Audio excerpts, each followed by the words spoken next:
Just a picture of a Polhemus tracking device. This is the source of the electromagnetic field generated by the tracker. This is the same 3-space tracker that was measured in the previous little video clip. This is a head mount of the NASA Ames View Lab, showing that same tracker source at the top of the screen, and mounted on the head mount on that transparent stalk is the receiver of that tracker. So this is how one would do head tracking with the head mount. Close-up of the VPL data glove. The little black box mounted on the back of the hand there is also a receiver for the same Polhemus tracker.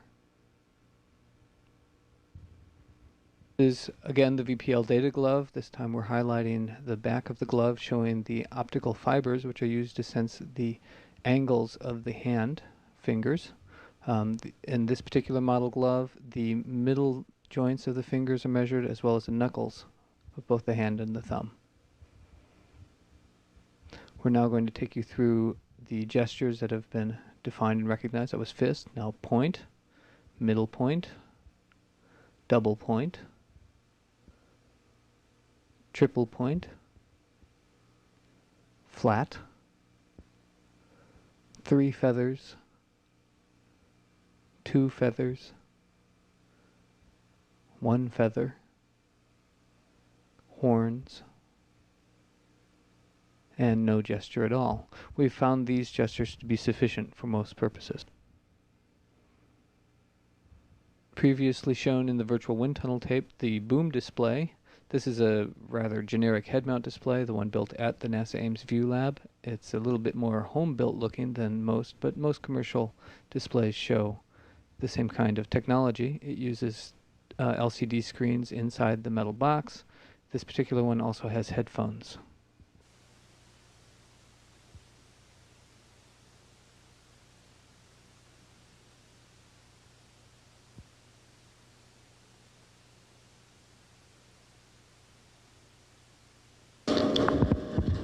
Virtual reality has progressed rapidly in the last half-dozen years. This video shows snapshots of 3 systems to try and give a sense of the progress that's been made over that time. What you see here is the NASA Ames head-mounted display from 1987, which used wireframe graphics and a custom-built head-mounted display. This is a 1990 vintage system from the University of North Carolina at Chapel Hill. You can see their solid shaded color graphics and a commercial head-mounted display made by VPL. This was 3 years later, after the NASA system.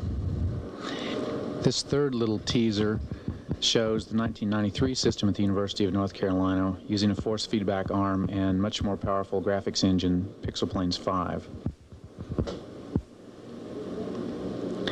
Now we're going to look in more detail at each of these 3 systems. The NASA head-mounted display was put together in the mid-'80s, and this videotape was made in 1987.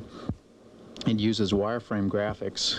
As you can see, they're generated from Silicon Graphics Iris workstation.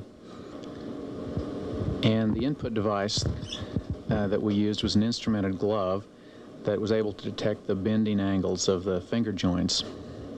And the hand configuration was used to cause actions to happen in the virtual world, to give commands, in other words.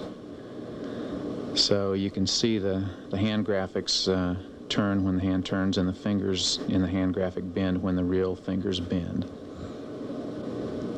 So one command that was used quite a lot was the flying around command, translating through the virtual world, and that was done by pointing the hand and going into a single finger point gesture. So here I'm flying around a model of the space station.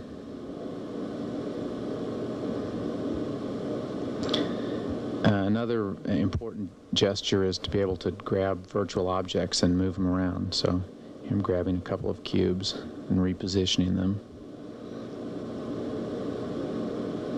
This is a stick figure model of a molecule, and there I'm scaling it up so that what formerly was small and right in front of me is now surrounding me. Now, 3 years later, things have progressed quite a bit. This is the University of North Carolina head-mounted display using PixelPlanes 4 graphics engine and using a VPL iPhone commercial head-mounted display. Now, we're not using the glove anymore for an input device. We found that having an input device that had push buttons on it, but that was still tracked in position and orientation, was much more useful than the glove. So there you can see one of the buttons controls the flying action. Now if I press the button and steer with the hand, in other words, change the direction of the input device to change the direction of translation, I can fly through this molecule. And here I've picked up a molecule, and I'm trying to maneuver the molecule with the white pieces into the other one. Now this is a model of a house. We call this architectural walkthrough.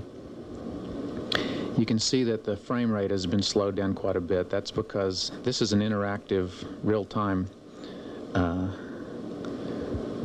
demonstration of the head-mounted display system, and it's using PixelPlanes 4, which was bogged down by that many polygons in the house.